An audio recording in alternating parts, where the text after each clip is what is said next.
29 April 2026 चा दिवस. सायंकाळची वेळ होती. बंगळुरूमध्ये मुसळधार पावसाने अचानक जोर धरला.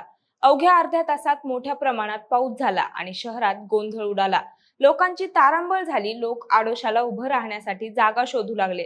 दरम्यान शिवाजीनगरमधील बोरिंग आणि लेडी कर्झन रुग्णालय परिसरात काही जण फुटपाथवर व्यापार करत होते, तर काही जण पावसापासून बचावण्यासाठी भिंतीलगत उभे होते. पण अचानक एक आवाज झाला.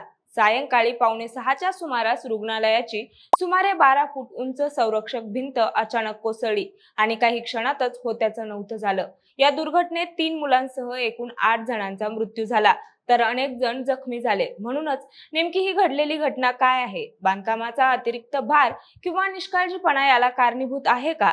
आणि अशा घटना टाळण्यासाठी पुढे प्रशासन कोणती ठोस पावलं उचलणार? या सगळ्याच प्रश्नांची उत्तरं जाणून घेऊया त्या व्हिडिओच्या माध्यमातून. नमस्कार, मी अपूर्वा आणि तुम्ही पाहताय विशेष भारी. मंडळी, संध्याकाळचे साधारण 5 वाजले होते. नेहमीप्रमाणे लोक ज्याच्या त्याच्या कामात व्यस्त होते. दरम्यान बंगळुरूमध्ये अचानक हवामान बदललं.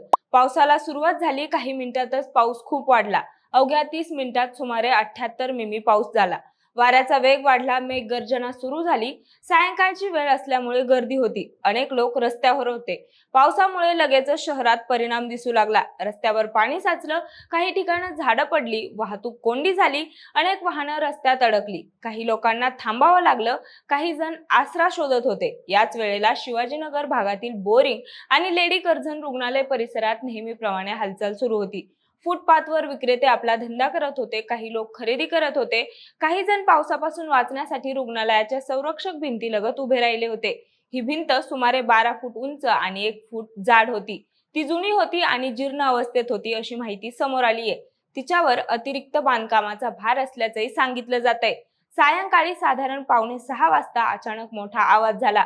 कोणालाही काही समजण्याआधीच भिंत कोसळली.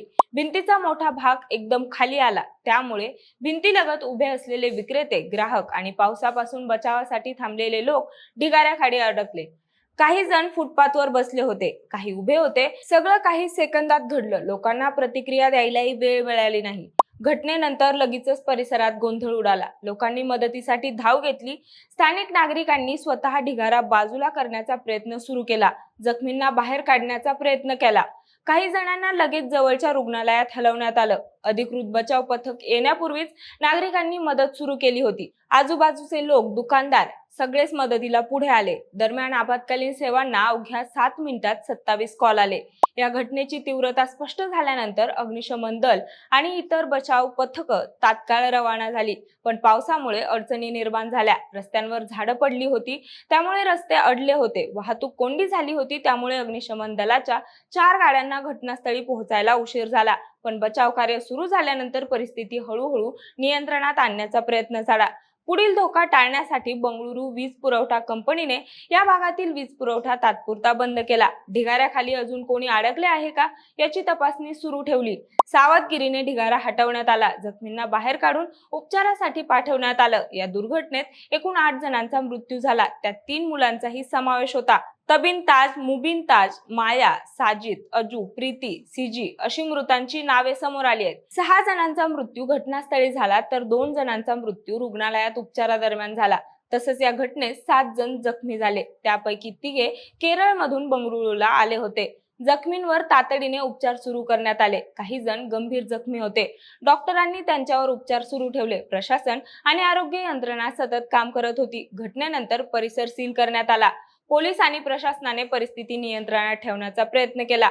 लोकांची गर्दी कमी करण्यात आली. बचाव कार्य सुरळीत पार पडण्यासाठी मार्ग मोकळा करण्यात आला. शहराचे पोलीस आयुक्त सीमांत कुमार सिंग यांनी घटनास्थळी भेट दिली. त्यांनी संपूर्ण माहिती घेतली. बचाव कार्याचा आढावा घेतला.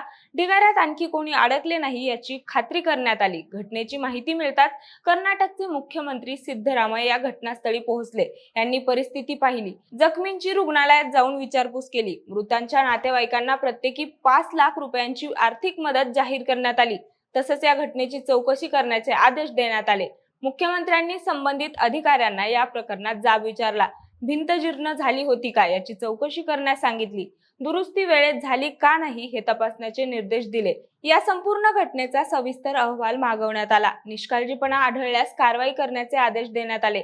दरम्यान या पावसाचा परिणाम शहरातील इतर भागांवर झाला. अनेक सखल भागात पाणी साचलं, काही ठिकाणी मेट्रो स्थानकांमध्ये पाणी घुसलं. विधान सौध परिसरातही पाणी साचल्याची नोंद झाली.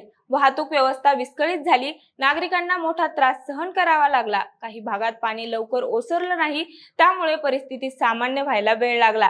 या संपूर्ण घटनाक्रमात अनेक घटक एकत्र आले. मुसळधार पाऊस हा एक मोठा घटक होता. त्यासोबतच वादळी वारे होते, भिंत जुनी होती, तिच्यावर अतिरिक्त भार होता. या सगळ्याचा एकत्रित परिणाम झाला, त्यामुळे ही दुर्घटना घडली. तसंच बचाव पथकांना पोहोचायला झालेला उशीरही परिस्थिती अधिक गंभीर करणारा ठरला, असं माध्यमांद्वारे सांगितलं जातंय. ही घटना फक्त नैसर्गिक आपत्ती नाहीत, यात शहरी व्यवस्थापनाचे मुद्देही स्पष्ट दिसतात. जुन्या आणि जीर्ण संरचनांची वेळोवेळी तपासणी होणं गरजेचं आहे. त्याची दुरुस्ती वेळेत होणं आवश्यक आहे. योग्य नियोजन आणि अंमलबजावणी असेल तर अशा घटना टाळता येऊ शकतात, नाहीतर अशा दुर्घटना पुन्हा घडण्याचा धोका कायम राहतो. अशा घटना वारंवार घडू नयेत यासाठी सरकारने कोणती ठोस पावलं उचलायला हवीत, याबद्दल तुम्हाला काय वाटतं ते आम्हाला कमेंटच्या माध्यमातून नक्की सांगा. आणि सोबतच आपल्या विशेष भारीच्या YouTube चॅनलला सबस्क्राईब करायला विसरू नका. धन्यवाद.